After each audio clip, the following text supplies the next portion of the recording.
Mandeville's Mayor Donovan Mitchell says the Manchester Municipal Corporation will not be granting approval for night events at 2 locations in the parish capital.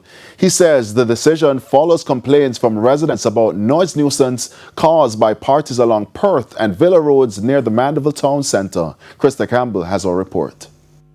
Noisy and unsanitary. The reasons behind this decision on entertainment events in Mandeville, Manchester.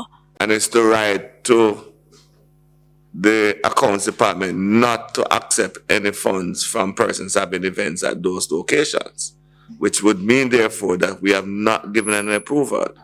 At this month's Manchester Municipal Corporation meeting, Mandeville Mayor Donovan Mitchell explained there have been repeated complaints about parties in the parish capital. The place beside near to the bus restaurant on Perth Road, one across here at the gas station, the noise pollution is our great operator's problem. And when the calls come, the first thing they said, you are the mayor.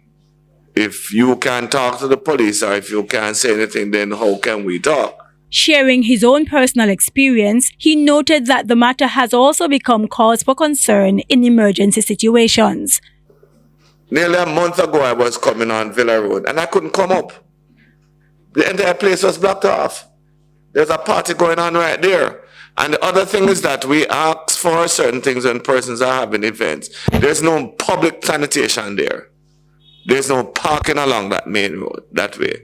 And when people block up, people park from there all the way on both sides. I've seen vehicles on both sides on Hargreaves Avenue in the thing there. And it creates a problem because people have to come to the major hospitals. Added to that are health and sanitary concerns.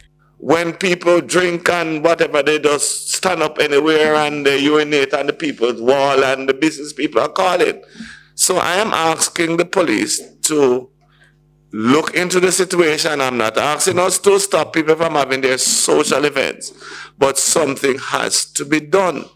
Doctors have been calling me. They come home from work in the night and they can't sleep because the noise is so loud in their ears, especially in and around the people live in Bloomfield Street, Bloomfield Circle. I mean, when they listen to the noise, it's terrible. They can't sleep and they have to go back to work in the morning. Krista Campbell, TVJ News.